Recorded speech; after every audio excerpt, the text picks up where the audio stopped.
So, what are we doing here today? You know, did I mention how much I love the season and the winter here? It is beautiful citrus. It's a citrus season, right? And you have key limes. Key limes are my favorite. And key limes are so unique, right? You have these beautiful, beautiful little guys that hold in your hand, right?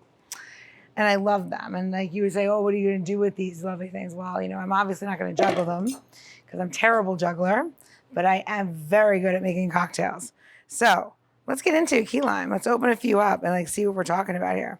So key limes are these beautiful aromatic citrus fruits, and they're used primarily in dessert, right? Everyone's seen key lime, whatever, but really what you're missing is that this is so uniquely and obviously in like all of your different scents of like cleaners, foods, perfumes. You have no idea how much you actually like this, and it's incorporated into your life every day until you actually open one up and squeeze it. And I want to show you the difference of a key lime that is ready and that one that's quite not there yet.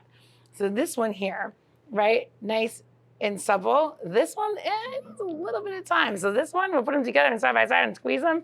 Notice this one give you all the juice. And what is this? They say the thing, the darker the berry, the sweeter the juice. Well, with the key lime, it's the softer the lime, the more juice that you get, right? We can make that a thing? I don't know. I'll catch you on the cocktail side.